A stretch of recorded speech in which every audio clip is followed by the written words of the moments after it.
নোয়াখালীতে কৃষি দুগ্ধ খামার করে স্বাবলম্বী হয়ে উঠেছেন এক প্রবাসী। দুধ বিক্রি করে মাসে আয় করছেন লাখ টাকা। পাশাপাশি গড়ে তুলেছেন কৃষি ও মৎস্য খামার। দুগ্ধ উৎপাদনে সব ধরনের পরামর্শ দিয়ে পাশে আছে প্রাণী সম্পদ বিভাগ। আকবর হোসেন সোহাগের তথ্য চিত্রে ডেস্ক রিপোর্ট।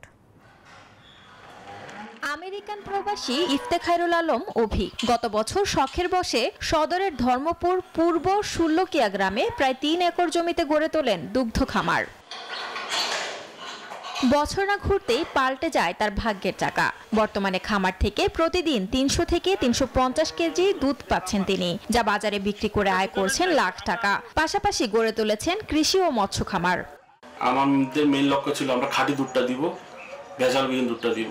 তার খামারে কাজ করে জীবিকা নির্বাহ করছেন অনেকে।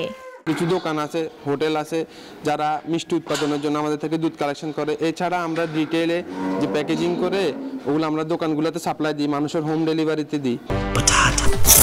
বাছাই করা আলু আর স্পাইসি সিজনিং এ প্রাণ পোটাটা চিপস নাকি বিস্কিট খেয়ে বুঝে নাও। 15 কেজি গাভীর জন্য আমরা 7 থেকে 8 কেজি দানাদার খাদ্য দিচ্ছি। আর যে গরুগুলোর দুধ 20 কেজি প্লাস বা 22 কেজি 25 কেজি পর্যন্ত দুধ আছে আমাদের এখানে। 25 কেজি গাভীর জন্য আমরা 10 কেজি খাদ্য দিচ্ছি, কারণ একটা গাভী আসলে 10 কেজির উপরে খাদ্য দিলে তার জন্য আর কি হজম অসুবিধা হচ্ছে।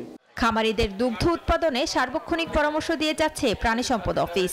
খামারগুলো থেকে আমাদের নানা রাজস্ব খাত সহ বিভিন্ন প্রকল্পের আওতায় যে প্রদর্শনী আছে, প্রদর্শনী স্থাপন এবং পাশাপাশি প্রণোদনা কর্মসূচির আওতায় তাদেরকে বিভিন্ন ধরনের বীজ বা সার দেওয়ার চেষ্টা করা হচ্ছে। পাশাপাশি আমরা আমাদের উপজেলাগুলি থেকে তাদেরকে টিকা এবং ওষুধের যে সেবাটা এটা পর্যাপ্ত পরিমাণে আছে।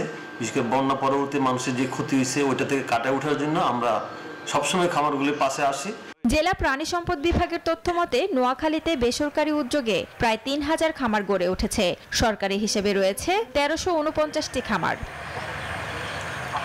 Desk report, news 24।